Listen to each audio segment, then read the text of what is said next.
birthday of Bob Marley, the king of reggae. This strong, we remember him.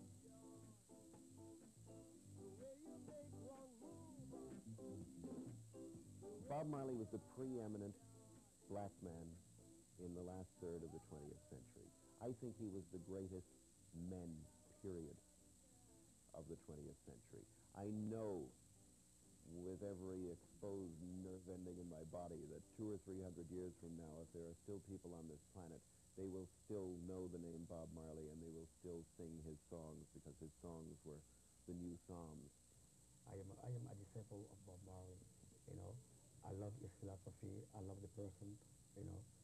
And as one of the 12 tribes of Israel, you know, I follow him, I follow his inspiration because it's positive, you know, he fought for peace, you know, and that's what God wants. Would you say Bob Marley was a man who was very tuned in to what his purpose on this earth was? Very, very attuned, and he was, I think he has fulfilled his purpose, and you know, I think he's a great example to the whole world and to the whole music industry. And a lot of singers should really take pattern from Bob, because he discovered what he came here. He was a vessel, and he discovered that he came here for a purpose, and he really worked on it to, you know, the manifestation that we all saw. What kind of man Bob Marley was? Well, a man, it's so hard to sum up that probably the best way to do it is condense it. Leadership, integrity, brethren, generosity, charismatic, poetic, a good brethren. Perfect. There's only one Bob Marley, whether, you know, you want to look at it from a musical standpoint or an historic standpoint or whatever. And Bob Marley knew he was never, ever going to come again. And his personal destiny had a great, great importance to it, you know. And what's fascinating about Bob Marley as a figure is that from moment one, he had a personal agenda. Bob Marley made millions of dollars, you know, and became enormously famous throughout the world. He's probably one of the most famous people of my lifetime. And he never really spent the money he made. You know, it doesn't make him a better person that he did or he didn't. The point is, he had a personal agenda. He spent every day getting things done from a cultural standpoint. Things that transcended the idea of like having a career or not having a career. There was Desmond Jagger and the rest of them. Jimmy Cliff was the first to be heard. And then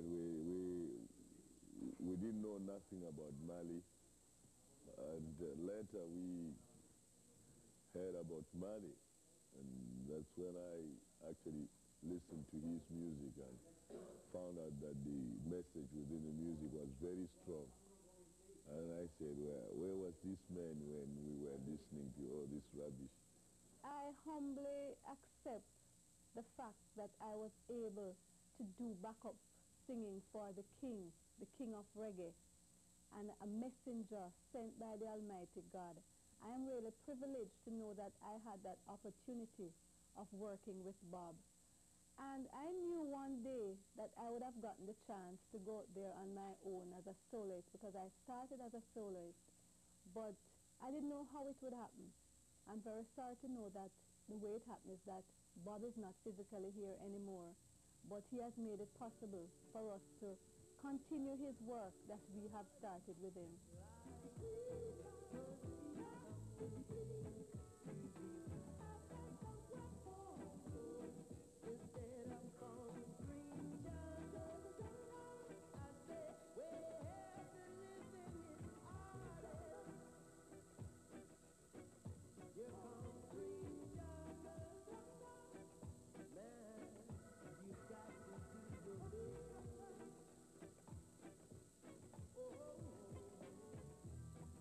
The Wheelers had to have a name, you know, and the name Wheelers just so I couldn't tell you. And then, because we used to wail and live the life of people, suffering people every time, and experience that too, and share it too. People was always weeping and wailing in our communities based on the different things that were reaching them, victimization of every kind, transgression. So the name, I think the name come out of that. It wasn't like I want to give a name. It came out of the whole tradition, the whole experience, livity. That every individual was and still is and will always be wherever they may be a whaler.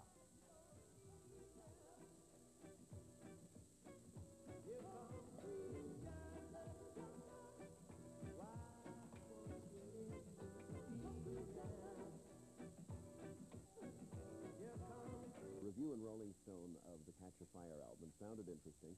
I found a used copy for $1.98 in Berkeley, where I lived at the time. And I took it home, and my mind was completely blown. I had never heard music like this in my life.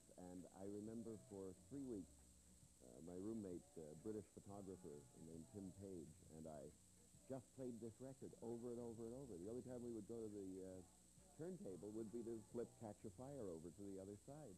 I mean, to this day, I think I know every single note on that album. His music was what we call militant, and had a very, very strong message. And I think you can listen to Marley's music forever and ever. You won't get tired of listening to his music. Yes. Christ, the people say this and say that. You know what I mean? And Bob is a man, Bob represents the Nazarene, which is the Rasta man. But Christ was a Nazarene 2,000 years ago. He passed through the same road and let all the churches and the members of churches follow him, lock up church, and run behind him in the valleys, in the mountainside. So likewise did Bob Marley. Went to Rome and draw away all the people from the church to come and listen to the Nazarene one more time. You turn to a Bob Marley album when you're needing a certain sort of comfort or reminder or reinforcement or reaffirmation. Well, every one of us does, because his message was really strong, positive, and very truthful and biblical. And these are words of inspiration. These are words that we need to give us strength in this time, especially because a lot of the things that he would sing about are now coming to pass. He was years ahead, of everything. So we always, his songs and his lyrics and his music can never die. As the saying goes, music alone shall live. Our video spotlight this strong is on a classic